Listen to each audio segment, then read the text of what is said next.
ভগবান বলছেন কটা আপেল দিলে কটা লেবু দিলে ওইদিকে আমি তাকাই না, তুমি তোমার মনটাকে আমাকে দিলে কিনা ওইটাই দেখলাম। এই জন্য আপনারা যারা কীর্তন শুনতে এসছেন 4টে আপেল মন্দিরে দিন, 4টেই ঘুরে নিয়ে যাবেন। কিন্তু ভগবানের কাছে কি বললো? মান মানা ভাবা, তুমি তোমার মনটা আমাকে দাও, আমি তোমাকে সব দিয়ে দেবো। এই জন্য মায়েরা আজকে কীর্তন শুনতে এসে আজকে মনটা দিন। 365 দিনের প্রত্যেক দিন ঘুমাচ্ছেন, আজকে গোবিন্দের কাছে নিজেকে দিয়ে চলে যান, দেখবেন কৃপা পেয়ে যাবেন। আপনি বুঝতে পারবেন একদিন কি উপকার পেয়ে গেলেন। যেদিন উপকার পেয়ে যাবেন সেদিন বুঝতে পারবেন যে আমি আজকের দিনের জন্য পেয়ে গেলাম। আজকে কিছু ভালো কর্ম করছেন, আপনি ভালো ফল পেয়ে যাবেন। বিল্লমঙ্গলের মা যখন মারা গেল, বিল্লমঙ্গলের 5 বছর বয়স, এইদিকে তাকান, কিছু মনে করবেন না মায়েরা। বাচ্চাকে মানুষ করতে গেলে কিছু নিয়ম আছে।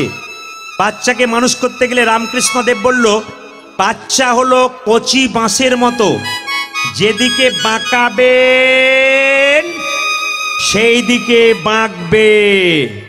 বাঁশ মোটা হলে আর বাঁকবে না। ও মায়েরা, ছোট ছোট বাচ্চাকে যদি শিক্ষা, এই যে ছোট ছোট বাচ্চাকে যদি শিক্ষা দেবেন, বাচ্চা থেকে দিন, এখন থেকে মোবাইল দেবেন না। বাচ্চা কার্টুন দেখতে দেখতে কার্টুন তৈরি হয়ে বসে থাকবে। এই জন্য না, হাসি নয়, জেনে রাখুন, বাচ্চাকে এখন থেকে মোবাইল দিলে আপনি আপনার বাচ্চাকে নষ্ট করে দিচ্ছেন। ওই জন্য বারবার নিবেদন রাখবো প্রত্যেকটি হিন্দু সমাজের মানুষের কাছে, বাচ্চাকে মোবাইল দেওয়ার একটা সময় আছে। দেখবেন মায়েরা, ছোট ছোট বাচ্চাকে জয় নিতাই বলতে শেখান। আপনার বাড়িতে কেউ গেলে যদি জিজ্ঞেস করে তোমার বাপি রয়েছে, জয় নিতাই। আপনার বাড়িতে কোনো কুটুম্ব গেল, বাচ্চাকে কোলে কেউ নেবে, কি বলতে হয় বাবা বলে দাও, জয় নিতাই। কি বলতে হয় বাবা বলে দাও, হরে কৃষ্ণ। যেমন শেখাবেন বাচ্চাকে সেরকম শিখবে। বাচ্চাকে ছোট থেকে শেখার দায়িত্ব আপনার। একটা বাচ্চা 3টে স্কুল, প্রথম স্কুল মায়ের পেট, দ্বিতীয় স্কুল আপনার পরিবেশ, আর তৃতীয় স্কুল যেখানে পড়াশোনা করতে যায় ওখানে। ওই স্কুলে পড়াশোনা করলে তো টাকা রোজগার করার মেশিন তৈরি হয়, বিবেক তৈরি হয় না, মনুষ্যত্ব তৈরি হয় না। বিবেক আর মনুষ্যত্ব তৈরি হয় একমাত্র হরিনাম সংকীর্তনের আসরে। এই যে হরিনাম শুনতে এসছেন, এখানে যদি আপনারা শুধু একা আসবেন না, বাচ্চাগুলোকে সঙ্গে নিয়ে আসবেন। ওরা যতই লাফাক ঝাঁপাক চিৎকার করুক, ওদেরকে এখানে বসান। যত বসাবেন তত মন দেখবেন আরো গোবিন্দের কৃপা পেয়ে যাবে। এই জন্য বাচ্চাকে নিয়ে কীর্তন শোনাবেন। রামকৃষ্ণ ঠাকুর নয়, চাণক্যদেব বলল, বাচ্চার 5 বছর পর্যন্ত কোনো দোষ ধরবে না, ঠেলবে পড়বে ভাঙবে কিচ্ছু বলবে না। কিন্তু বাচ্চার বয়স যখন 15 হয়ে যাবে, 5 থেকে 15, শাসনের চোখে রাখুন। চাণক্যদেবের কথাগুলো মানতে শিখুন। চাণক্যদেব বলল 5 বছর পর্যন্ত বাচ্চার দোষ ধরবে না, ও খেলবে পড়বে ভাঙবে কিচ্ছু বলবে না। কিন্তু 5 থেকে 15 পর্যন্ত ছেলে মেয়েকে মায়েরা একবারে লাল চোখে রাখবেন, একবারে শাসনের চোখে রাখবেন, নইলে ছেলে মেয়ে বিগড়ে যাবে। যখনই ছেলে মেয়ের বয়স 16 পেরিয়ে যাবে, তখন পুত্র মিত্র বদাচরে, মানে ছেলে মেয়ের সঙ্গে ব্যবহার করবেন একবারে বন্ধুর মতো, নইলে কিন্তু ছেলে মেয়ে আরো বিগড়ে যাবে। এইবার লক্ষ্য করুন, যে যেখানে আছেন, ছেলে মেয়েকে মানুষ করতে গেলে একটা কাজ আছে। আপনার নবদ্বীপ মায়াপুর কে কে গেছেন হাত তুলুন। মায়াপুর, বাহ। আচ্ছা, কিছু মনে করবেন না, আজকে একটা দারুণ শিক্ষা দিয়ে যায়। কেউ কাউকে প্রভু বলবেন না। কেউ কাউকে দেখলে বলবেন না প্রভু কেমন আছেন, বলবেন না। প্রভু একজন, প্রভু আপনি নয়, আমি নয়, প্রভু মালিক। প্রভু মানে হচ্ছে ভোক্তা, প্রভু মানে হচ্ছে মালিক। প্রভু হচ্ছে একজন, যিনি হচ্ছেন ভগবান। আপনি কাউকে প্রভু বলবেন না। ইস্কন মন্দিরে যিনি আছেন তিনি প্রভুপাদ, ছিল প্রভুপাদ। আপনি বলতে পারেন প্রভুপাদ ভালো আছেন। প্রভুপাদ মানে কি? পাদ মানে চরণ, প্রভুর চরণের দাস। আপনি গুরুজি বলতে পারেন, পণ্ডিতজি বলতে পারেন, আপনি বাবা বলতে পারেন, দাদা বলতে পারেন, ভাই বলতে পারেন, কিন্তু প্রভু বলবেন না। প্রভু পৃথিবীতে একজন, তিনি ভগবান, তার উপর প্রভু কেউ নাই। যদি আপনারা এই কথাটা বলছেন, অন্যায় করছেন, একবার অন্যায় করছেন। কাউকে কোনদিন প্রভু বলে সম্বোধন করবেন না। কি বলবেন? প্রভুপাদ ভালো আছেন, বাবা ভালো আছেন, হরে কৃষ্ণ জয় নিতাই ভালো আছেন, এই কথাটা কিন্তু আপনারা বলবেন। যে যেখানে ফোনের রিংটোন দেবেন, হরে কৃষ্ণ মন্ত্র বাজবে, যে শুনবে তারও হবে, আপনি শুনবেন আপনারও হবে। আপনি ফোনের রিংটোনটা হরে কৃষ্ণ মহামন্ত্র দেবেন। সোনার দোকানে যারা কাজ করছেন তাদের জন্য বলে রাখি, একটা সুন্দর বলে যায়, আপনারা সোনার দোকানে একটা করে লেবু লঙ্কা টাঙান না? জোরে বলুন হ্যাঁ না না। বলুন তো লেবু লঙ্কা কেন টাঙানো হয়? একটা কথা বলে দিই, লক্ষ্মীর প্রিয় খাদ্য কি মা? লক্ষ্মীর প্রিয় খাদ্য হচ্ছে মিষ্টি, আর অলক্ষ্মীর প্রিয় খাদ্য কি? টক আর ঝাল। দোকানের দরজাতে যদি লেবু টক আর লঙ্কা ঝাল টাঙানো হয়, অলক্ষ্মী ঢুকতে গিয়ে খাবার পেয়ে বেরিয়ে আসবে আর ঢুকতে পারবে না। যতজন হায়দ্রাবাদের সোনা ব্যবসায়ী বলুন, যে কোনো ব্যবসায়ী বলুন, সবার কাছে একটা নিবেদন রইল প্রদীপ পালের, কাল থেকে আপনারা শুরু করুন, আজ তো আর সম্ভব হবে না। আমি আপনাদের নিয়ম বলে দিই, আপনাদের কাজ হয়ে যাবে। যদি কারিগর থাকেন সে একটা খাতা নিয়ে যাবেন, যিনি মালিক আছেন তিনিও খাতা নিয়ে যাবেন। কর্ম করতে করতে প্রত্যেক দিন এক পাতা করে হরে কৃষ্ণ মহামন্ত্র লিখবেন। একটা খাতা করবেন যেন 30 পাতা থাকে, প্রতিদিন এক পাতা করে হরে কৃষ্ণ কৃষ্ণ কৃষ্ণ হরে হরে, হরে রাম। কাজের ফাঁকে ফাঁকে একবার করে লিখবেন। সারাদিনের মাথায় যেন এক পাতা লেখা হয়ে যায়। এক পাতা লেখা হয়ে গেলে বাস, আপনি 30 দিনে 30 পাতা হরে কৃষ্ণ মহামন্ত্র লিখুন। আপনার ব্যবসা থামবে না, আপনার ব্যবসা দিনের পর দিন উন্নত হবে। কেন? গোবিন্দের নামের সঙ্গে যে যুক্ত আছে, গোবিন্দ কি তাকে ছাড়তে পারে? গোবিন্দ বলল, যে আমাকে ধরে আমি তাকে ধরে থাকি, আর যে আমায় ছেড়ে দেয় আমি তাকে ছেড়েই দিয়ে থাকি। এই জন্য মায়েদের কাছে নিবেদন রইল, সবার কাছে নিবেদন রইল, এই কাজটা আপনারা করতে বলবেন। যে যেখানে বসে আছেন, শিল প্রভুপাদের মূর্তি দেখেছেন? এই শিল প্রভুপাদ কলকাতার ছেলে ছিল। তার বাবা কলকাতায় চাকরি করতো, 10টায় অফিস যেত, 9টা পর্যন্ত দরজায় বসে থাকতো। কোনো বৈষ্ণব দেখলেই বলতো একবার আসুন, একবার আসুন। বাবার কত দায়িত্ব দেখুন। আপনার বাবা হয়েছেন এমনি নয়, বাবা হওয়া মানে বিরাট দায়িত্ব আছে আপনার। রবিবার দিন ছুটি পান, পার্কে বেড়াতে যাবেন না বাচ্চাকে নিয়ে, কোনো অন্য জায়গাতে বেড়াতে যাবেন না। রবিবার ছুটি পেলে পরিবারকে নিয়ে তীর্থস্থান ঘুরে আসুন, ভগবানের মন্দির ঘুরে আসুন।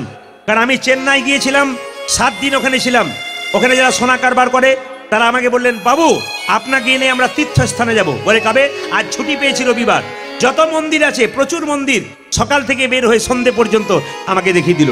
তার মানে তারা বলতে চাইছে যে সারা সপ্তাহ কাজ করি, একদিন পরিবারের ছেলে মেয়ে সবাইকে নিয়ে পার্কে কেন ঘুরতে যাব? পার্কে কি আনন্দ আছে? ভগবানের মন্দিরে যাব, আমার স্ত্রী একবার প্রণাম করবে, আমার বাচ্চা একবার প্রণাম করবে, ভগবানের প্রতি মতি জন্মাবে। ওই জন্য আপনাদের কাছে নিবেদন রইল, সপ্তাহের ছুটিতে আপনারা কোনো পার্কে বেড়াতে যাবেন না, কোনো নদীতে বেড়াতে যাবেন না, বেড়াতে যাবেন মন্দিরে মন্দিরে। যত বাচ্চাকে নিয়ে যাবেন আপনার লাভ আছে।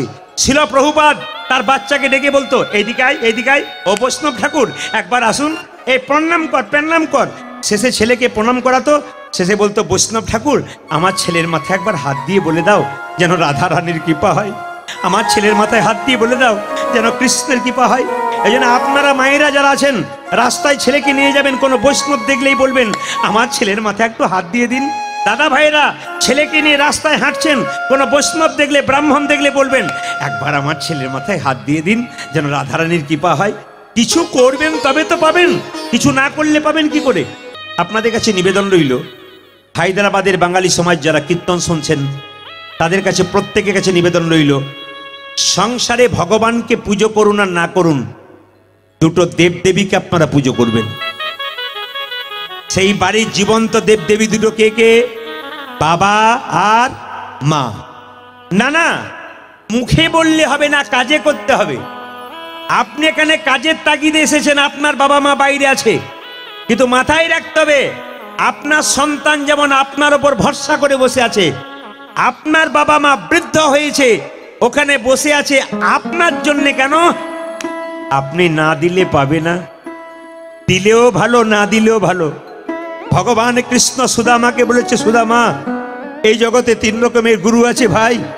প্রথম গুরু পিতা মাতা, যার থেকে জন্ম পেলি, সে যদি কেঁদে কেঁদে বেড়ায় তোর কৃষ্ণ কৃপা কোনোদিনও হবে না। সে যদি কেঁদে কেঁদে বেড়ায়, তুই যতই কৃষ্ণ কৃষ্ণ বল, তুই যতই হরি হরি বল, তোর কৃপা কোনোদিন হবে না। ওই জন্য আপনাদের সামনে নিবেদন রইল, মায়ের মতো আপন কেউ হয় না। যতগুলো দাদা ভাই এখানে বসে আছেন, উঁচুতে নিচুতে সব জায়গায় মায়েরা বসে আছেন, আপনাদের কাছে নিবেদন রইল, একটা ছেলে যদি হয় একটা বংশের প্রদীপ, একটা মেয়ে হয় 2টো বংশের প্রদীপ। বাবার বংশকে ভালোবাসে, শ্বশুর বাড়ির বংশকে ভালোবাসে। আমি আপনাদের কাছে নিবেদন রাখবো, আপনার স্ত্রীকে যেমন সম্মান দেবেন, আপনার মাকে তেমন সম্মান দেবেন। কেন? একজন রক্তের বন্যা বইয়ে দিয়ে তোমাকে পৃথিবীর আলো দেখিয়েছে, তিনি মা।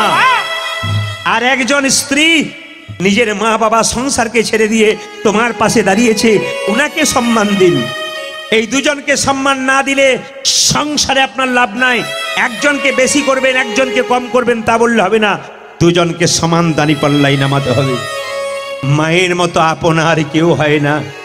এই দিকে তাকাবেন, একটা মায়ের পেটে একটা বাচ্চার 10 মাস, একটা মায়ের পেটে একটা বাচ্চা 10 মাস 10 দিন জায়গা করে। সেই ছেলে হায়দ্রাবাদে ফ্ল্যাট কেনে, সবার জায়গা হয় কিন্তু মা বাবার জায়গা হয় না। বাবার জায়গা হয় না। তুমি এখানে বসে বসে ভালো খাবার খাচ্ছ, কিন্তু মা বাবা বাড়িতে দুটো শুকনো মুড়ি চিবোচ্ছে, শুকনো মুড়ি চিবোচ্ছে। তবু মা বাবা কোনদিন, মা বাবা কোনদিন সন্তানকে অভিশাপ দেয় না গো মা, দেয় না গো মা। এইদিকে তাকাবেন মায়েরা, মেয়েরা দেখবেন বাপের বাড়ি যায় না কখন থেকে, যখন থেকে তার মা মারা যায়। অনেক মেয়েকে জিজ্ঞেস করি, দিদি তুমি বাপের বাড়ি যাবে না? মেয়েটি চোখের জলে ভেসে বলে, দাদা গো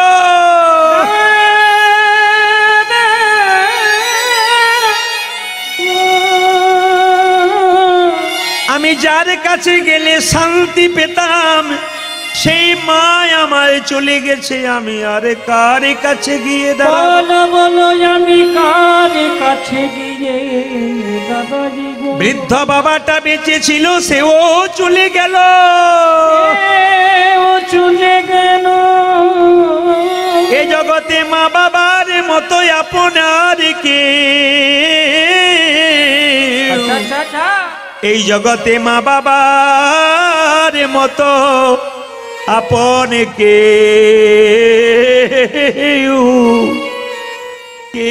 হয় না গো, কেউ হয় না গো।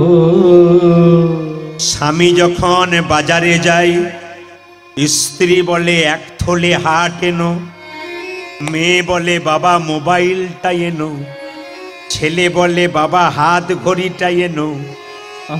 একজন দরজার সামনে দাঁড়িয়ে বলে, খোকারে সাবধানে যাস আর সময় মতো খেয়ে নিস।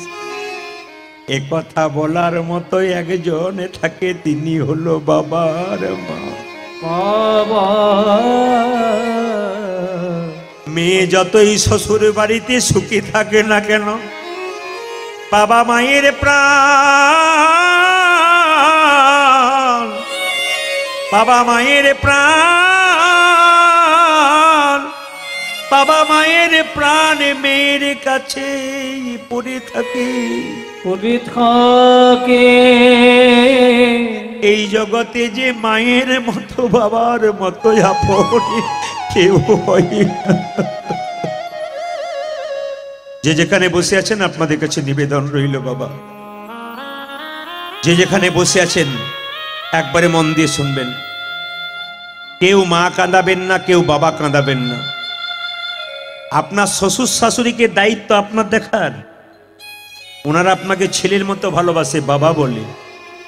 প্রত্যেকটি বোনকে বলবো আপনার দায়িত্ব উনার বাবা মাকে দেখার, কারণ ওনার বাবা মা তোমাকে বৌমা বলে। বৌমা যাকে মা বলে ডাকে, সে যদি সন্তানকে ভালো না বাসতে পারে তবে তাকে মা বলা হয় না, তাকে রাক্ষসী বলা হয়। এইদিকে তাকাবেন মায়েরা, বাড়িতে বড় বড় মাছের পিস রান্না হয়েছে, সবাইকে থালাতে দেওয়ার পর নিজের থালাতে ছোট মতো পিসটা নিয়েছে। এই যে একমাত্র মা ছাড়া কেউ না,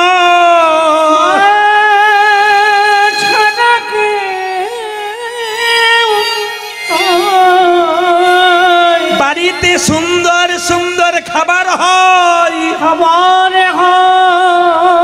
সবাই তো পেট ভরে খেয়ে চলে যায়, কিন্তু মাকে একবারও জিজ্ঞেস করে না, মাকে একবারও জিজ্ঞেস করে না, মা তুমি খেয়েছো কিনা, মা তুমি খেয়েছো কিনা।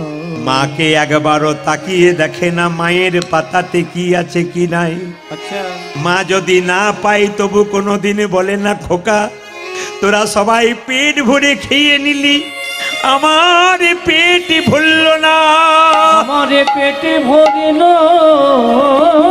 না। সবাইকে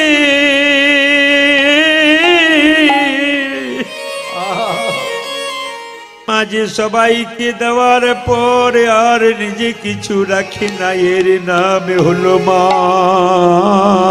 এর নাম হলো মা।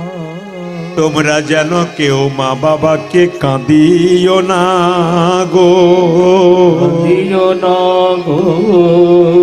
আমার একটাই নিবেদন রইল, যারা যেখানে বসে কীর্তন শুনছেন শুধু একটাই নিবেদন রইল, কীর্তন যদি শিক্ষার জিনিস হয়, কীর্তন যদি চৈতন্যের জিনিস হয়, যদি কেউ মা বাবাকে না খেতে দেন আপনার শরীরে হয়তো কাঁটার মতো বিঁধবে, কিন্তু তৈরি হয়ে থাকুন যদি আপনি আপনার মা বাবাকে না দেন, আপনার ছেলে বড় হচ্ছে আপনাকেও নিতাই গৌর হরিবোল করে দেবে, সেই দিন বুঝবেন আপনি কি করেছেন। একটা জীবন্ত প্রমাণ আমি আপনাদের সামনে দিতে চাই। যে যেখানে বসে আছেন আপনারা কেউ তিলক দেবেন না, এখন তিলক দেবেন না ভাইরা, এখন কাউকে তিলক দেবেন না, তিলক দিলে কীর্তনে ডিস্টার্ব হয়। একটু লক্ষ্য করুন, আমি একটা প্রমাণ বুঝিয়ে দিই মায়েদেরকে। আমার বাড়ির পাশে একজন ভদ্রলোক, ভদ্র মহিলা, তার শ্বশুর শাশুড়িকে রাখে খড়ের ঘরে, খেতে দেয় পাথরের থালায়, আর নিজেরা খায় কাঁসার থালায়, আর থাকে দালান ঘরে। এইদিকে টাকার চাইতে টাকার সুদটা বেশি। দেখবেন দাদু ঠাকুমার কাছে সবচাইতে প্রিয় কি বলুন তো? নাতি নাতনি। কেন? নাতি নাতনি যে দাদু ঠাকুমার সারা দেয়, সব সময় তাদের প্রাণ হয়ে দাঁড়ায়। একদিন ছোট্ট বাচ্চাটি প্রশ্ন করছে, দাদু তোমরা খড়ের ঘরে থাকো, তোমরা কাঁসার থালায় না খেয়ে পাথরের থালায় খাও কেন? মাকে জিজ্ঞেস করে, মা ছোট বাচ্চা তো, আমার দাদু কেন খড়ের ঘরে থাকে, কেন কাঁসার থালায় না খেয়ে পাথরের থালায় খাই? তখন বাচ্চাটাকে তার মা বলে, চুপ কর, এমন থাপ্পড় দেবো না, দাঁত ঝরিয়ে দেবো, চুপ কর। কতদিন বলবেন আপনি? এভাবে শাসন কতদিন করবেন? ছেলে যখন বড় হয়ে যাবে আপনাকে প্রশ্ন করবে, আপনি তখন কি উত্তর দেবেন? ছেলে যখন বড় হয়ে গেল, কলকাতা থেকে পড়াশোনা করে এলো, 25 বছর বয়স, দাদু ঠাকুমাকে জিজ্ঞেস করলো, দাদু পাথরের থালায় খাও কেন? তুমি কেন খড়ের ঘরে থাকো, দালান ঘরে থাকতে পারো না, কাঁসা থালায় খেতে পারো না? দাদু ঠাকুমা বললো, দেখলো যে ঝগড়া হবে, তাই বললো, দাদু ভাই আমরা আগেকার মানুষ তো, তাই আমরা খড়ের ঘর পছন্দ করি, আর আমরা ইয়ে করি, ওই খড়ের ঘর পছন্দ করি, আর কাঁসার থালায় নয় পাথরের থালায় খেতে পছন্দ করি। দাদু ভাই সঙ্গে সঙ্গে নাতিটা বলে উঠলো, দাদু তোমার পাথরের থালাটা আমায় দাও। যেই না পাথরের থালাটা নিয়ে লুকিয়ে দিয়েছে, তার মা খাবার দিতে এসছে, কই থালাটা দিন, নাই। থালা দিন, নাই। ছেলে এসে বলল, মা আমার দাদু ঠাকুমাকে কাঁসার থালায় দাও। না, ওদের পাথরের থালা আছে, ওটা আমি লুকিয়ে রেখে দিয়েছি। কেন? তোমরা যখন বুড়ো হবে, আমি যখন বড় হব, তখন কাঁসার থালায় না দিয়ে তোমাদের দুজনকে পাথরের থালায় খাওয়াবো, তাই পাথরের থালাটাকে যত্ন করে রেখে দিয়েছি। যদি আজকে আপনি কেউ কাঁদান, তবে আপনাকে কাঁদার জন্য তৈরি হয়ে থাকবে। আমি সবার কাছে একটা নিবেদন রাখবো, কীর্তন চলাকালীন সবাই মাথায় কাপড় নিন, প্রেম সে বসুন। আজকে হরিবাসরে মাথায় কাপড়টা নিয়ে অভ্যাস করে যান। মেয়েদের সবচাইতে সৌন্দর্য হলো মাথার কাপড়। আপনার মাথার কাপড় নিয়ে ছবিটা তুলবেন, দেখবেন আপনাদের কত লক্ষ্মী প্রতিমার মতো লাগছে। তাই সবার কাছে নিবেদন রইল, কীর্তন চলাকালীন মাথার কাপড়টা নিন, ভক্তি ভরে কীর্তন শুনুন। দাদা ভাইদের কাছে নিবেদন রইল, দাদারা কিন্তু হাসাহাসি করছে, বলছে যাক এতদিন পরে আপনি মাথার কাপড় নেওয়া করালেন। হ্যাঁ না, হাত তালি দেবার কিছু নেই, এই দিকে তাকাবেন আস্তে। আসলে মাথার কাপড়টার নাম কি বলুন তো? সভ্যতা। এই যে মাথার কাপড়টার নাম সভ্যতা। রিভাব হচ্ছে বেশি। মাথার কাপড়টার নাম সভ্যতা। মায়েরা এইদিকে, আমার মায়ের মা বেঁচে ছিল 95 বছর বয়স, মাথার কাপড় এখানে। আমার মা বেঁচে আছেন 75, মাথার কাপড় এখানে। আমার কাকিমা বেঁচে আছেন 65, সরতে সরতে খোপা মানে বাম্পার পর্যন্ত এলো। এখন যারা বাড়িতে এসছে বাম্পার টাম্পার নেই, হাইওয়ে রোড হয়ে গেছে। তবে বলে দিই আপনাদের, যে যেখানে বসে আছেন, ও মায়েরা অন্তত বাম্পারটুকু রাখবেন, নইলে অ্যাক্সিডেন্ট হবার ভয় আছে। আগে ভাসুর দেখলে মেয়েরা পর্দা নিত না, জোরে বলুন। আগে ভাসুর দেখলে মেয়েরা পর্দা নিত না, বললে হবে, আগে ভাসুর দেখলে মেয়েরা পর্দা নিত না, নিত। এখন নেয় না কেন বলুন তো? যেদিন থেকে ভাসুর হলো বর্দা সেদিন থেকে সরে গেল পর্দা, যেদিন থেকে বর্দা হয়ে গেল পর্দা সরে গেল। না না, আমাদের পূর্বপুরুষগণ যে কালচারটা শিখিয়েছে সেটা মাঝে মাঝে ব্যবহার করবেন, নইলে আপনাদের বাচ্চাগুলো ভালো হবে না। আপনি উচ্ছৃঙ্খল জীবনযাপন করবেন তো আপনার বাচ্চা কিন্তু আরও উচ্ছৃঙ্খল জীবনযাপন করবে। তাই আপনাদের কাছে নিবেদন রইল, আজকে যে লীলাটি আমি গাইব, আজকে আপনাদের সামনে ছোট্ট করে লীলাটি তত্ত্বের মাধ্যমে গাইব। নারী যদি নারীর মতো হয় পুরুষ ওপরে ওঠে, নারী যদি আনারী হয় পুরুষ নিচে নেমে যায়। নারী ছিল পদ্মাবতী, জয়দেবকে গোবিন্দের চরণ পাইয়ে দিয়েছিল। নারী ছিল রামী, রজকিনীর মেয়ে হয়ে চণ্ডীদাসকে পদকর্তা তৈরি করেছিল। নারী ছিল কে? চিন্তামণি, বিল্লমঙ্গলকে গোবিন্দের চরণ পাইয়ে দিয়েছিল। নারী ছিল রামকৃষ্ণদেবের স্ত্রী সারদা মা, তিনি যদি না থাকতেন রামকৃষ্ণদেব পরমহংসদেব তৈরি হতেন না। ওই জন্য আপনাদের কাছে নিবেদন রইল মায়েরা, আজকে হায়দ্রাবাদের মাটিতে আমি প্রদীপ পাল আপনাদের সামনে এসেছি। সবসময় সময় দিতে পারি না, এই সময়ের মধ্যে 1 বছর আগে এনারা কন্ট্যাক্ট করেছেন এবং তার মাধ্যমে আমি আপনার এখানে এলাম। শুধু আপনাদের পরিবর্তন করার জন্য এলাম, যেন জীবন আপনারা পরিবর্তন করতে পারেন, জীবনটাকে সুখী করতে পারেন। এই যে শুধু রোজগার করলাম, টিভি দেখলাম, রবিবার দিন ছুটি পেলাম, ঘুরে এলাম, না, এটা আমাদের জীবন নয়। প্রত্যেক দিন সংসারে থাকতে থাকতে ভগবানের নাম কীর্তন করুন, একদিকে নাম করুন আর একদিকে সংসার করুন, দেখবেন আপনার জীবনে আনন্দ শেষ হবে না। টিভিতে সিরিয়াল দেখবেন, কিছুক্ষণ আনন্দ হবে, তারপর আনন্দ শেষ হয়ে যাবে। কিন্তু হরিনামে এমন আনন্দ আছে, আনন্দ করতে করতে পরমানন্দ গোবিন্দের শরণ লাভ করতে পারবে। মায়েরা, নারী ছিল চিন্তামণি, বিল্লমঙ্গলকে গোবিন্দের চরণ পাইয়ে দিয়েছিল। আজকে চিন্তামণির কথা বলবো আপনাদের সামনে। বিল্লমঙ্গল চিন্তামণি, ভালো করে শুনবেন। চিন্তামণি পতিতালয়ে বাস করত। বাবা, পতিতা মানে জানা আছে? যে মেয়েরা টাকা দিয়ে দেহ বিক্রি করে এদের পতিতা বলা হয়। দক্ষিণ দেশের কৃষ্ণবেন্না গ্রাম, আমি জানি আপনারা কেউ হুগলি থেকে এসেছেন এখানে, কেউ বাঁকুড়া থেকে এসেছেন, কেউ মুর্শিদাবাদ থেকে এসেছেন, কেউ মেদিনীপুর থেকে এসেছেন। প্রত্যেকটি জায়গার মানুষ হায়দ্রাবাদে এসেছেন। প্রত্যেক জায়গার একটা করে নাম আছে যেখানে আপনারা বাস করেন। আজকে যে কীর্তনটা গাইব একটু মন দিয়ে শুনবেন। বলছে কৃষ্ণবেন্না গ্রাম, তার পাশে একটা নদী পেরিয়ে গেছে, কৃষ্ণবেন্না নদী। সেখানে এক ভদ্রলোক বাস করেন, জাতিতে ব্রাহ্মণ, তার নাম শিবশঙ্কর রায়, তার স্ত্রীর নাম ভবানী দেবী। মায়েরা, ভবানী দেবী আর শিবশঙ্কর সুখে সংসার করে, কিন্তু সোনার মালা পরলেন, গহনা পরলেন, গাড়ি করলেন, বাড়ি করলেন, টাকা প্রচুর হলো। একটা জিনিস না থাকলে সংসারে সুখ হয় না, যদি কারো বাড়িতে সন্তান না থাকে, যদি কোনো মেয়ে মা হতে না পারে, তার যে কি যন্ত্রণা। একমাত্র যে মা হয়েছে সে বুঝতে পারবে না, যে মা হয় নাই সে জানে মা না হওয়ার জ্বালা কি। অন্যের ছেলেরা যখন মায়ের কোলে ঝাঁপিয়ে পড়ে, তখন যে মা হতে পারে না সে কেঁদে কেঁদে ভগবানের কাছে আছাড় খেয়ে পড়ে। ঠাকুর, আমি যদি একটি সন্তানের মা হতে পারতাম, আমাকে মা বলে ডাকলে আমার মাতৃজন্ম পূর্ণ হয়ে যেত।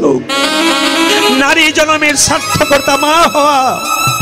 আমি মা হতে পারলাম না কেন? আমি মা হতে পারলাম না কেন? শিবশঙ্করের স্ত্রী ভবানী দেবী মা হতে পারে নাই। মায়েরা, সব দেব দেবীকে পুজো করবেন, একটা দেবতাকে পুজো করলে খুব তাড়াতাড়ি ফল পাওয়া যায়। বলুন তো কাকে? বাবা ভোলানাথ। তার একটা নাম কি? আশুতোষ। আশু মানে কি? তাড়াতাড়ি, তোষ মানে কি? সন্তোষ। যে খুব তাড়াতাড়ি সন্তুষ্ট হয়ে যায় তিনি হচ্ছেন আশুতোষ। বাবা ভোলার মন্দিরে গিয়ে সোমবার দিন শিবলিঙ্গে 3টি বেলপাতা নিয়ে গেলেন, আর ভবানী দেবী গাইতে লাগলেন। পাড়ার মেয়েরা বলল, ভবানী তুই চলে যা বাবা ভোলার মন্দিরে, বাবাকে আনন্দ করে চা, দেখবি ছেলে তুই পেয়ে যাবি। সোমবার দিন বেলপাতা দেন। আশ্চর্যের ব্যাপার, সোমবার দিন বেলপাতা তুলতে নাই। চমকে যাবেন মায়েরা, যেগুলো আপনারা করছেন ভুল করছেন, ভুলগুলো ভাঙিয়ে দেব। সোমবার দিন বেলপাতা তুলে শিবলিঙ্গে দিন, কিন্তু সোমবার দিন বেলপাতা যে তোলে সে মহা অপরাধের ভাগী হয়। ওই যে সোমবার দিন বেলপাতা তুলতে নাই। বেলপাতার পাতা 3টে হলো কেন মা? বেলপাতার পাতা 5টা হলো না কেন? এখন 5টা করে দেখা যাচ্ছে, কিন্তু হিসাব মতো 3টে বটে। যত যুগ পাল্টাচ্ছে, পরিবর্তন হচ্ছে, হিসাব মতো বেলপাতা কটা জোরে বলুন? 3টে। আচ্ছা বলবেন তো সবাই 3টে বেলপাতা হলো কেন? ধরা দেবী যখন তার স্তন কর্তন করে গোবিন্দ সেবা দিয়েছিল, যখনই অন্নটা দিতে যাবে কাটা স্তনের রক্ত 3 ফোঁটা মাটিতে পড়েছিল। আশীর্বাদ দিয়েছিল বাবা ভোলা, এই যে 3 ফোঁটা রক্ত তোমার মাটিতে পড়লো, এই 3 ফোঁটা রক্ত বেল গাছের 3টে পাতা হয়ে যাবে। মায়েরা সবকিছু যুক্তি আছে। এই যে দুর্বা ঘাস আপনারা ব্যবহার করেন, এই যে ধান আপনারা ব্যবহার করেন, এই দুর্বা ঘাসের জন্ম কোথা থেকে জেনে নিন আপনারা। সীতা যখন পাতাল প্রবেশ করছিল তখন সঙ্গে সঙ্গে রামচন্দ্র চুলের মুঠি ধরে সীতাকে ওঠাচ্ছে। কিছুটা চুল হাতে এসেছিল, সেই চুল মাটিতে ছুঁড়ে দিয়েছিল, তার থেকে দুর্বা ঘাসের জন্ম হয়েছিল। মায়েরা আবার শাস্ত্র এক জায়গায় বলছে যে দুর্বা হলো অসুর। অসুর হয়ে কেন তিনি গোবিন্দের সেবায় লাগলেন? দুর্বা ঘাস অসুর। মায়েরা ধান আর দুর্বা দেন কাকে দেন? বাচ্চার অন্নপ্রাশনের সময় দেন, বিয়েতে দেন। কিন্তু ধান দুর্বা দেন কেন? আপনাদের জানতে হবে ধান দেবেন দুর্বা দেবেন কেন, জেনে নিন। বলছে যে দুর্বাসুর ছিল অসুর, বারবার ভগবানের ধ্যান করছিল। ভগবান সন্তুষ্ট হয়ে বলল, বলো দুর্বাসুর তুমি কি চাও? প্রভু আমি অসুর কুলে জন্ম নিয়ে কলঙ্ক নিয়েছি, কিন্তু আমি ভগবানের ভক্ত, আমাকে অমরত্ব দাও, আমি চিরকাল বেঁচে থাকতে চাই। সঙ্গে সঙ্গে বলল, অসুরদের তো অমরত্ব পাওয়ার কোনো অধিকার নাই, তবে একটা দায়িত্ব তোমাকে দিলাম, তুমি দুর্বা ঘাস রূপে জন্ম নেবে। কি শীত, কি গ্রীষ্ম, কি বর্ষা, দুর্বা ঘাসের মরণ হবে না। জোরে বলুন হ্যাঁ না না। কি শীত, কি গ্রীষ্ম, কি বর্ষা, দুর্বা ঘাসের মরণ হয় না। তাই দেখুন মায়েরা, দুর্বাকে মাথায় দিয়ে কি বলি? দীর্ঘজীবী হও। দুর্বা যেমন দীর্ঘজীবী, তোমার মাথায় দুর্বা ঘাস দিলাম মানে কি? তুমি দীর্ঘজীবী হও। ধান দিলাম মানে কি মায়েরা? ধান হচ্ছে ধন, যতই দেবেন মাথাতে তুমি ধনবান হও, ধান দিয়ে বলবে। আর দুর্বা ঘাস দিয়ে কি বলবে? তুমি দীর্ঘজীবী হও। লক্ষ্য করুন মায়েরা, যেই না 3টি বেলপাতা দিয়েছে ভবানী দেবী সোমবার দিন উপবাস করে, 3টি বেলপাতা ভবানী দেবীর আঁচলে পড়েছে। আর যেদিন থেকে আঁচলে পড়েছে মা, সেদিন থেকে গর্ভের মধ্যে সন্তান এসেছে। যে সন্তানটা জন্ম নিল, বেলপাতা বাবার মাথায় চাপালো বলে যে সন্তান জন্ম নিল তার নাম রাখলো বিল্লমঙ্গল। আজকে যে লীলাটি হচ্ছে তার নাম বিল্লমঙ্গল চিন্তামণি। পেটে বাচ্চা থাকলে কিছু নিয়ম পালন করলে বাচ্চা কৃষ্ণ ভক্ত হয়। যারা যারা কীর্তন শুনছেন মন দিয়ে শুনবেন, যে যেখানে বসে আছেন, পেটের মধ্যে বাচ্চা থাকলে কি কি নিয়ম পালন করলে কৃষ্ণ ভক্ত সন্তান হয়। এই যে এইদিকে তাকাবেন, কীর্তন এদিকে হচ্ছে। অনুকূল ঠাকুরজি বলছে মেয়েদের পেটে বাচ্চা থাকলে 3টে নিয়ম পালন করলে কৃষ্ণ ভক্ত সন্তান হয়। প্রথম নিয়মটা কি মা? পেটের মধ্যে যার বাচ্চা আছে সে প্রত্যেক দিন মন্দিরে যদি বলতে পারে, হে গোবিন্দ আমার ছেলে হোক আর মেয়ে হোক যেন কৃষ্ণ ভক্ত সন্তান হয়। প্রতিদিন স্নান করে যদি মন্দিরে একই কথা বলে, ভগবান তার কথা শুনবে, কৃষ্ণ ভক্ত সন্তান দেবে। বলতে হবে কিন্তু। পেটের মধ্যে বাচ্চা থাকলে মায়েরা শ্রীমদ্ ভাগবত গীতার 2-4টা করে শ্লোক পড়তে হবে। যদি শ্লোক আপনারা পড়তে না পারেন তাহলে গীতাটাকে মাথায় ঠেকাবেন। 3 নম্বর কি মায়েরা? তুলসী গাছে জল দিয়ে তুলসী মন্দিরটাকে 4 বার ডান দিক থেকে পরিক্রমা করবেন, আপনার কৃষ্ণ ভক্ত সন্তান হবে। পেটের মধ্যে যখন বাচ্চা থাকবে সাধুগুরু বৈষ্ণবকে ডেকে তাকে প্রসাদ পাওয়াবেন, তার উচ্ছিষ্ট প্রসাদ আপনি গ্রহণ করবেন, দেখবেন আপনার কৃষ্ণ ভক্ত সন্তান হবে। এখন লক্ষ্য করুন, বাবার চাইতে মায়ের দায়িত্ব বেশি। বাবা তো 2 দিন আনন্দ করেছে মাত্র, কিন্তু মায়ের মধ্যে যে গর্ভের মধ্যে বাচ্চাটা থাকে, মায়ের যেমন চলা হয় বাচ্চার চলা তেমন হয়, মায়ের বলা যেমন হয় বাচ্চার বলা তেমন হয়, মায়ের দেখা যেমন হয় বাচ্চার দেখা তেমন হয়। এই জন্য মায়েদের দায়িত্ব সবচাইতে বেশি। দেখবেন মায়েরা, বাঘিনী যখন সাঁতার শেখায় বাচ্চাদেরকে, আগে বাঘিনী জলে নেমে যায়, তারপর বাচ্চা তার পেছন পেছন নামে। কেন বলুন তো? বাচ্চা জানে মা নেমেছে মানে আমাদেরও নামতে হবে। মায়েরা যদি ধর্মের পথে নেমে যান তাহলে দেখবেন আপনার বাচ্চাও দেখবেন আপনার পেছন পেছন ধর্মের পথে নেমে চলে গেছে। এই জন্য আপনাদের দায়িত্ব অনেক বেশি আছে, এই দায়িত্ব পূরণ করবেন আপনারা। সবাই লক্ষ্য করুন, যখনই বিল্বমঙ্গল জন্ম নিল দেখবেন একটা বাচ্চা জন্ম নেয় পূর্বজন্মের স্বীকৃতি অনুযায়ী।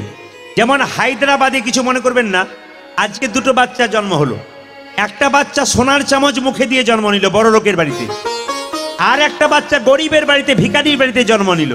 তাহলে বলুন তো বাচ্চাগুলো কি কর্ম করেছিল যার জন্য একটা বাচ্চা বড় লোকের ঘরে জন্ম নিল, একটা বাচ্চা গরিবের ঘরে জন্ম নিল? পূর্বজন্মে যেমন কর্ম করবে পরের জন্মে জন্ম তেমন হবে।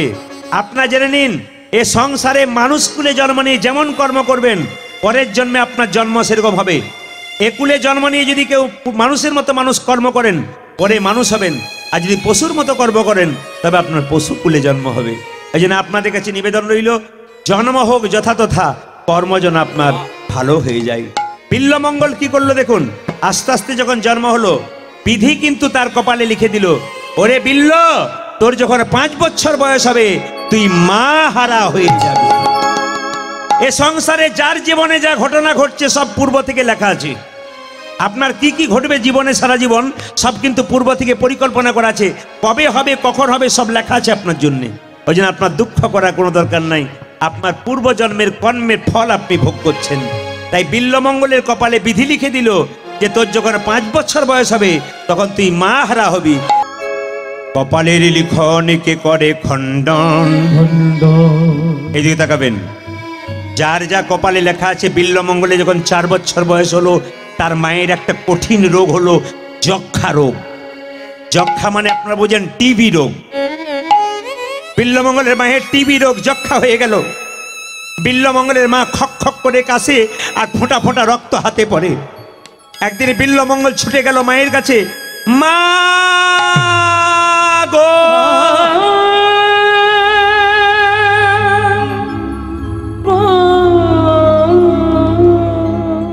বিল্বমঙ্গলের মা সঙ্গে সঙ্গে বলল, দূর হয়ে যা হতচ্ছাড়া, দূর হয়ে যা এখান থেকে। আচ্ছা মায়েরা বলুন তো, আপনার অসুস্থ অবস্থায় শুয়ে আছেন, আপনার ছেলে যদি আপনার বুকে ঝাঁপিয়ে পড়ে মা বলে, আপনি ছেলেকে তাড়িয়ে দেবেন? জোরে বলুন হ্যাঁ না না। ছেলেকে তাড়িয়ে দেবেন? তাড়িয়ে দেবেন না। কিন্তু বিল্বমঙ্গলের মা কি বলল? দূর হয়ে যা হতচ্ছাড়া। সঙ্গে সঙ্গে বিল্বমঙ্গল মনে মনে ভাবলো, তাহলে মা বোধহয় আমাকে ভালোবাসে না।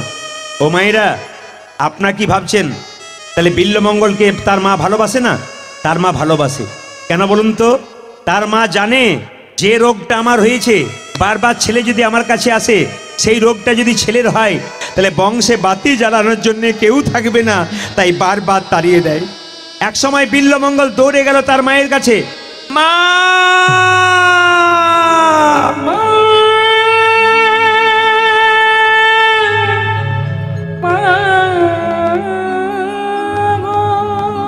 যেই না গেল কাছে, মায়ের লক্ষ্য করুন, সঙ্গে সঙ্গে বিল্বমঙ্গলের মা কি করলো দেখুন, বিল্বমঙ্গলকে কোলে নিল। আর যখনই কোলে নিল, বিল্বমঙ্গলের হাতে তার মায়ের মুখ থেকে 1 ফোঁটা রক্ত পড়ল। বিল্বমঙ্গল জিজ্ঞেস করলো, মা, তোমার মুখ থেকে 1 ফোঁটা রক্ত আমার হাতে পড়ল, ওটা কি? বিল্বমঙ্গলের মা বলল, বাবা, ওটা হলো পরপারে যাবার নিমন্ত্রণ পত্র। আমি আর বেশি দিন বাঁচবো না, তোকে ছেড়ে চলে যাব। বিল্বমঙ্গল জিজ্ঞেস করলো, মা, তুমি আমায় ছেড়ে কোথায় যাবে? মা তখন চোখের জলে ফেলতে ফেলতে বলল, ওরে খোকা, আমি এমন এক জায়গায় চলে যাব, পৃথিবীর অন্য জায়গায় কেউ আমাকে খুঁজে পাবে না। বিল্বমঙ্গল বলল, মা, আমি তোমার সঙ্গে যাব। বিল্বমঙ্গল তার মা চিৎকার করে বলল, চুপ কর হতভাগা, তুই কেন যাবি? আমি যাই যাব, তুই যাবি না। কিছুদিন পরে বিল্বমঙ্গলের মা মারা গেল। আপনাদের কাছে নিবেদন রইল, বিল্বমঙ্গলের বয়স তখন 5 বছর। যে কোনো মেয়েকে দেখতে পাই বিল্বমঙ্গল জিজ্ঞেস করে, ও মাসি, ও কাকি, ও পিসি, মা মারা গেলে কি হয়? পাড়ার মেয়েরা বলল, মা মারা গেল তো কি হবে, আমি যে তোর মা, আমাকে মা বলে ডাকবি। বলুন তো মায়েরা, ছেলের যদি আসল মা মারা যায়, পাড়া প্রতিবেশী 2 দিনের জন্য বলে আমাকে মা বলবি, সেই মা কি আসল মা হয়? সে কি তার মতো ভালোবাসা দিতে পারে? বিল্লমঙ্গলের মা মারা গেল। বিল্লমঙ্গলের মা মারা গেল। বিল্লমঙ্গল মায়ের বুকে আছাড় খেয়ে পড়ে বলল, মা তোমার মতো আপনার কেউ আছে? কেঁদে কেঁদে বলল, তুমি যে মা সবে থেকে আপন। মা তুমি যে মা সবে থেকে আপন। মা তুমি যে মা সবে থেকে আপন। বলো ধনী মায়েরা, তুমি যে মা সবে থেকে আপন। তুমি আকাশ তুমি বাতাস। তুমি আকাশ তুমি বাতাস। তুমি আকাশ তুমি বাতাস। তুমি আকাশ তুমি বাতাস। তুমি যে ভুবন, তুমি যে মা সব থেকে আপন। মা তুমি যে মা সব থেকে আপন। মা তুমি যে মা সবে থেকে আপন। আমাকে জন্ম দিলে মা কত না ব্যথা। 10 মাস 10 দিন গর্ভেতে লুকা। আমাকে জন্ম জন্ম দিলে মা কত না ব্যথা। 10 মাস 10 দিন গর্ভেতে লুকা। আমাকে জন্ম দিলে মা কত না ব্যথায়। 10 মাস 10 দিন গর্ভেতে লুকাই। মা আমাকে জন্ম দিলে কত না ব্যথা। 10 মাস 10 দিন গর্ভেতে লুকা। তোমারই কোলে শুয়ে কত না আদর খেয়ে। তোমারই কোলে কত না আদর পেয়ে। তোমারই কোলে শুয়ে কত না আদর খেয়ে। তোমারই কোলে শুয়ে কত না আদর পেয়ে। করিলে মাগো আমারই যতন। মা তুমি যে মা সব থেকে। ভুলো ধনী মাইরা, মা তুমি যে মা, তুমি যে মা সব থেকে আপন। মা তুমি যে মা সব থেকে আপন। মা তুমি যে মা সব থেকে আপন। মা তুমি যে মা সব থেকে আপন। মা তুমি যে মা সব থেকে আপন। মা তুমি যে মা সব থেকে আপন। মা তুমি যে মা সব থেকে। সবাই মিলে একসঙ্গে বলবেন, রাধা রানী কি। বাহ, আমি আরো জোরে শুনতে চাই। রাধা রানী কি, শ্যাম সুন্দর কি, হায়দ্রাবাদ বাঙালি সমাজ কি, গৌর ভক্তবৃন্দ কি। প্রেম সে বলো রাধে রাধে। একটু জোরে বলুন রাধে রাধে। একটু জোরে বলুন রাধে রাধে। যাক, আমি খুশি হলাম মায়েরা। বিল্লমঙ্গলের কত বছর বয়সে তার মা মারা গেল? জোরে বলুন তো, একটু জোরে বলবেন কত বছর। বেশ বেশ, আমি এইটাতেই প্রমাণ পাওয়া গেল যে আপনার মন দিয়ে এই যে একবারে ছটফটানি করবেন না। কীর্তন শুনতে শুনতে মনে দিকে দিন। বিল্লমঙ্গলের বাবা মারা গেল, মা মারা গেল 5 বছর বয়সে। বিল্লমঙ্গলের 20 বছর বয়স হলো, অসৎ সঙ্গে মিশলো। একদিন কতকগুলো ছেলে বলল, বিল্ল কৃষ্ণবেন্না নদীর ওই পারে একটা পতিতা মেয়ে এসেছে, তার নাম চিন্তামণি, মাত্র 16 বছর বয়স, একবার দেখতে যাবি? মায়েরা, অসৎ সঙ্গে পড়ে বিল্লমঙ্গল চলল চিন্তামণিকে দেখতে। ও মায়েরা, যেই না বিল্লমঙ্গলে 20 বছর বয়স, চিন্তা 16 বছর বয়স, পতিতালয়ে গিয়ে বিল্লমঙ্গল যখন এই চিন্তাকে দেখলো, দুজনের মধ্যে প্রেম হয়ে গেল। আর এই প্রেমটি এমন প্রেম, এই জগতের মতো প্রেম নয়, গোবিন্দকে পাওয়ার প্রেম তৈরি হয়ে গেল। নদী পারে এক পতিতা নাম চিন্তা মণি।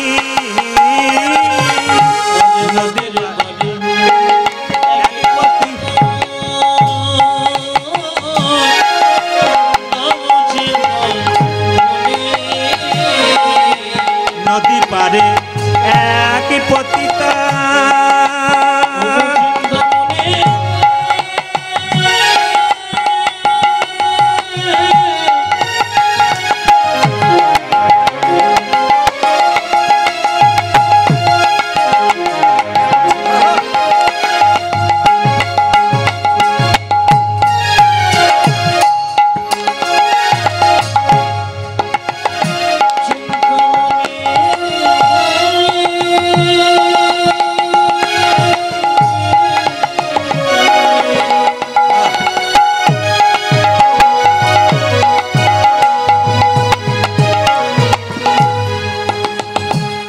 আমার প্রাণে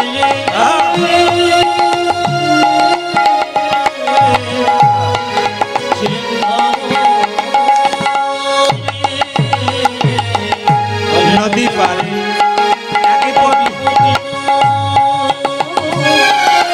নাম চিন্তা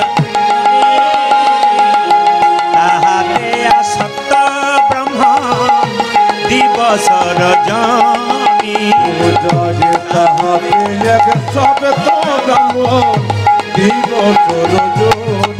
ওজে তাহাতে আসক্ত ব্রহ্ম দিবস রজনী তাহাতে আসক্ত ব্রহ্ম দিবস রজনী চিন্তামণি চিন্তামণি প্রাণের চিন্তামণি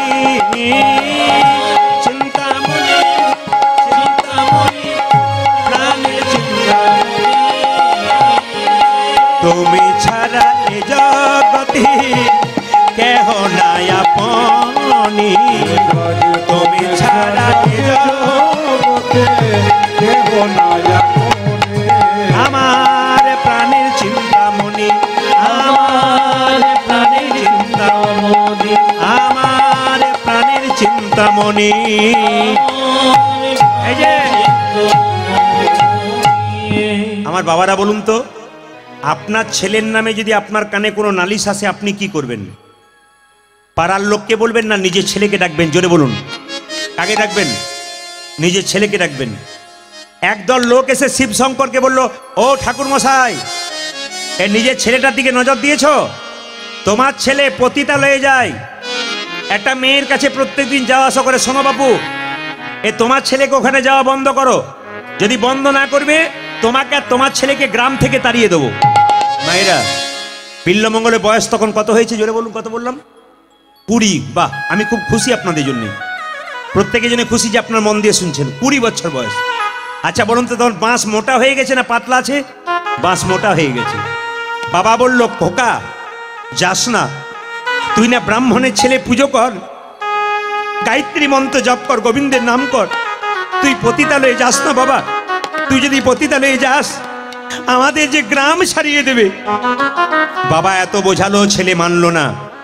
আচ্ছা বলুন তো মায়েরা, এক সবাই শিব শঙ্কর মারা গেল, ব্রাহ্মণদের কেউ মারা গেলে কদিনে কাজ হয়? হাত তুলে বলুন।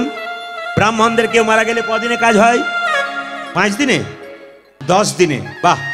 আচ্ছা এবার বলুন তো, শিব শঙ্কর মারা গেল, ভগবান বলছে নারদ আরেকবার যাও, এখান থেকে 2 কিলোমিটার দূরে যাকে প্রথম দেখবে তাকে জিজ্ঞেস করবে সাধু সঙ্গ করলে কি হয়।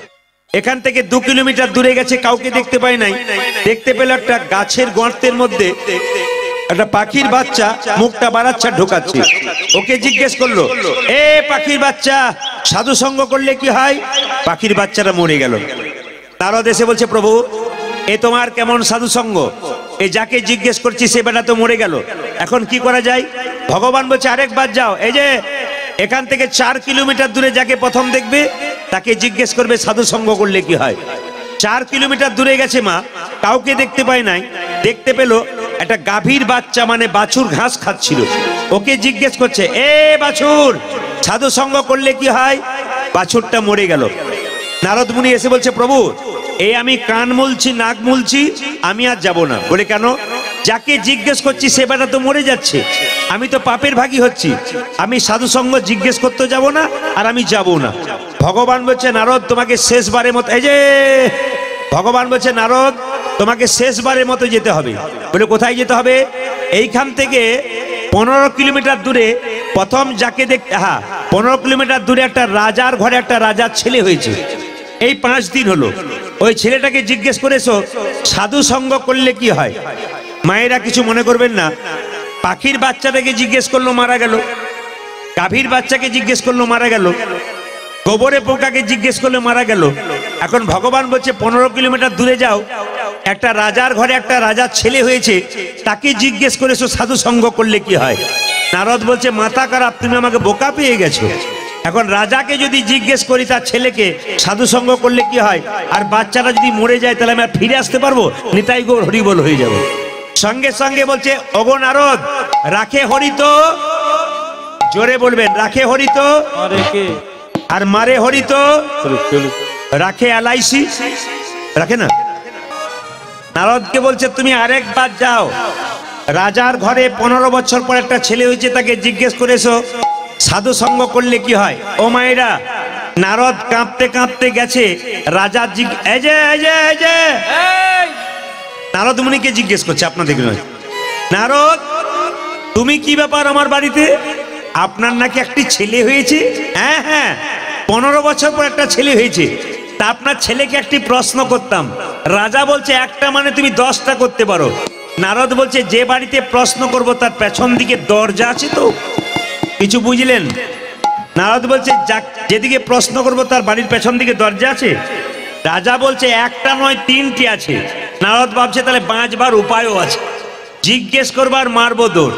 এখন বাচ্চাটি শুয়ে আছে আর নারদ জিজ্ঞেস করছে, এ খোকা, সাধু সঙ্গ করলে কি? যেই না কি হয় বলে নারদ ছুটতে আরম্ভ করেছে, উনি পেছন থেকে বাচ্চাটা বলল দাঁড়াও। নারদ ভাবছে বেটা ভূত হয়ে বলছে না বেঁচে আছে, একবার দেখে আসবে। এই যে সাধু সঙ্গ করলে কি হয়? ছোট্ট বাচ্চাটি বলল, শোনো নারদ মুনি, সাধু সঙ্গ করলে কি হয়? প্রথমে ছিলাম আমি একটা গোবরে পোকা, তোমার মতো সাধু সঙ্গ করে আমি হলাম পাখির বাচ্চা। তারপর তোমার মতো সাধু সঙ্গ করে আমি হলাম গাভীর বাচ্চা। তারপর তোমার মতো সাধু সঙ্গ করে আমি হলাম রাজার ঘরের বাচ্চা। যারা যারা কৃষ্ণ নাম শুনতে এসছেন তারা তো সবাই ভগবান শ্রীকৃষ্ণের সন্তান হয়ে এসেছেন। আজকে সবাই শ্রীকৃষ্ণের সন্তান। তাই সবাই মিলে একটা কাজ করুন, মহাপ্রভু বাণী 10এ 5 সবে মিলে তারেতে বসিয়া কীর্তন করো সবে হাতে তালি দিয়া। সবাই মিলে হাতে তালি দিয়ে একবার কীর্তন করবেন। আমি বলবো আমার সঙ্গে তালি দেবেন, গানের সঙ্গে সঙ্গে। হাত ওঠান, যার হাত আছে তিনি তুলবেন, যার নাই তার তোলার দরকার নাই। দেখি কার কার হাত আছে একসঙ্গে। বাহ, সুন্দর লাগছে। হরি হরয়ে নম কৃষ্ণ কৃষ্ণ যাদবায় নম, হরয়ে নম কৃষ্ণ হরয়ে নম কৃষ্ণ যাদবায় নম, হরি হরয়ে নম কৃষ্ণ যাদবায় নম, ওরে যাদবায় মাধবায় কেশবায় নম, যাদবায় মাধবায় কেশবায় নম। ও যে যাদবায় মাধব, অনেকে আবার এরকম যাদবায় মাধবায়, যে দেখছে সে ভাবছে খালি আমার দিকেই তাকিয়ে আছে, কারোর দিকে তাকাচ্ছে না। না না, ফাঁকিবাজ ছেলের দিকে তো মাস্টার বেশি তাকায়, তবে যে করেছে তার দিকে আমি এখন তাকাই নাই, অন্য দিকে তাকিয়ে আছে। সে কিন্তু বুঝতে পেরেছে। সবাই হাত তুলে একসঙ্গে, হরে হরয়ে নম কৃষ্ণ যাদবায় নম, হরয়ে নম কৃষ্ণ যাদবায় নম, হরি হরয়ে নম কৃষ্ণ যাদবায় নম, ওরে যাদবায় মাধবায় কেশবায় নম, যাদবায় মাধবায় কেশবায় নম। ওই যে যাদবায় মাধবায় কেশবায় নম,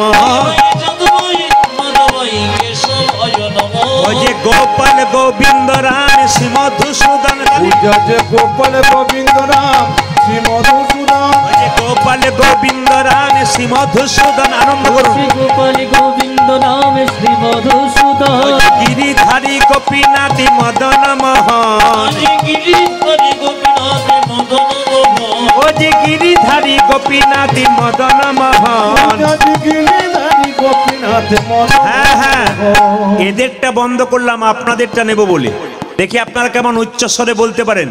হায়দ্রাবাদের বাঙালি সমাজ আজকে হরে কৃষ্ণ মহামন্ত্র এত জোরে বলবেন।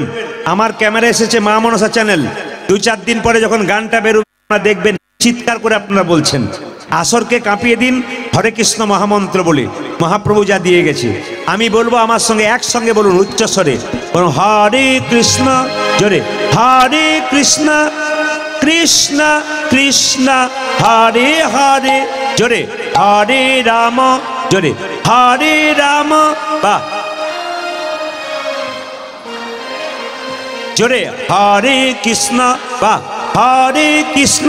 সুন্দর বলুন হরে রাম রাম রাম রাম দাঁড়ান দাঁড়ান, আসলে আমি যখন আসরে এলাম তখন ভিডিও কল করে কাকে দেখালাম? আমি এর আগে ব্যাঙ্গালোর গেছিলাম, প্রচণ্ড বৃষ্টি হয়ে গেছিল, দুদিন ছিলাম, পরবর্তী ক্ষেত্রে আবার 3 দিনের জন্য করেছে। মানে দুদিন এত বৃষ্টি হয়েছে, বৃষ্টিতেও প্রচুর ভক্ত, ওদেরকে দেখালাম, ওরা বললো আপনারা একবার দেখান হায়দ্রাবাদে কেমন ভক্ত হয়েছে। আমি দেখালাম, ত্রিপুরার মানুষ এখানে দেখে নিল আপনাদের এখনই, ত্রিপুরার মানুষ যে আপনারা কতজন ভক্ত হয়েছেন। এই জন্যে আমি ত্রিপুরা গেছি, আমি হায়দ্রাবাদ এলাম, ব্যাঙ্গালোর গেছি, চৈত্র মাসে আবার আমি বোম্বে যাব, কিন্তু আমি আন্দামান নিকোবর দ্বীপপুঞ্জ যাব। তো আপনাদের কাছে দেখতে চাই, এত এত জায়গা প্লেনে যাচ্ছি, কোন জায়গা ফার্স্ট হচ্ছে তাই দেখব। ত্রিপুরাতে হরে কৃষ্ণ মহামন্ত্র শুনেছি, ব্যাঙ্গালোরে শুনেছি, আজকে হায়দ্রাবাদে শুনবো। আপনারা এত জোরে বলবেন যেন সবগুলোকে ছাপিয়ে চলে যেতে পারেন। আপনাদের পরীক্ষা হবে আপনারা কত জোরে বলতে পারছেন। আমি বলবো, আপনারা বলবেন, জোরে বলুন হরে কৃষ্ণ, একটু জোরে হরে কৃষ্ণ, কৃষ্ণ কৃষ্ণ হরে হরে, হরে রাম হরে রাম, রাম রাম হরে হরে। আপনাদের মাঝে গাভী কোথা থেকে এলো? কারো ঘর থেকে চলে আস? ও, আমি বুঝতে পারিনি, বেশ ঠিক আছে। রাধা রানী কি, শ্যাম সুন্দর কি? আচ্ছা, এরা বলবে না, আপনারা বলবেন, একসঙ্গে বলুন হরে কৃষ্ণ, জোরে হরে কৃষ্ণ কৃষ্ণ কৃষ্ণ, জোরে হরে রাম, বাহ, জোরে দারুণ দারুণ, জোরে হরে কৃষ্ণ, সুন্দর, উচ্চস্বরে হরে রাম, আনন্দে, বাহ, দান দান দান। যারা পেছনে বসছে তারা ভাবছে বাঁচলাম বাবা, যারা সামনে বসছে কে তালি দিচ্ছেন আর কে বলছেন না বলছেন কেউ দেখতে পাক আর না পাক, প্রদীপ পাল দেখতে পাক আর না পাক, ভগবান দেখছে। আপনি আপনার কাজ করুন, ভগবানের খাতায় নামটা লেখান, তাহলে ঠকবেন। জোরে বলুন হরে কৃষ্ণ, জোরে হরে কৃষ্ণ কৃষ্ণ কৃষ্ণ, বাহ, হরে রাম, জোরে, সুন্দর, আরো জোরে হরে কৃষ্ণ, উচ্চস্বরে, বাহ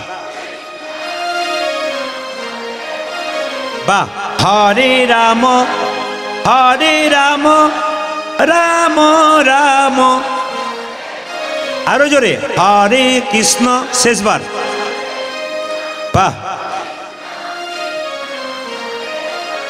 দারুণ, সুন্দর, বাহ, দান দান দান। আগে কি আপনাদের কীর্তনের দলটল ছিল নাকি? দারুণ গাইছেন কিন্তু। এবার এলে এদের আর আনবো না, আপনাদের দিয়েই চালিয়ে দেবো। সবাই মিলে হাত তুলে হরে কৃষ্ণ কৃষ্ণ কৃষ্ণ হরে হরে, হরে রাম রাম রাম হরে হরে, হরে কৃষ্ণ কৃষ্ণ কৃষ্ণ কৃষ্ণ হরে হরে, হরে রাম রাম রাম হরে হরে। হরে কৃষ্ণ কৃষ্ণ কৃষ্ণ হরে হরে, হরে রাম রাম রাম হরে হরে। হরে কৃষ্ণ কৃষ্ণ কৃষ্ণ হরে হরে, হরে রাম রাম রাম হরে হরে। হরে কৃষ্ণ কৃষ্ণ কৃষ্ণ হরে হরে, হরে রাম রাম রাম রাম হরে হরে। হরে কৃষ্ণ কৃষ্ণ কৃষ্ণ হরে হরে, হরে রাম রাম রাম হরে হরে। নয়নানন্দেতে ভনে সেই তো সকলি জানে, সর্বসিদ্ধি করতলে। জোরে বলুন রাধা রানী কি।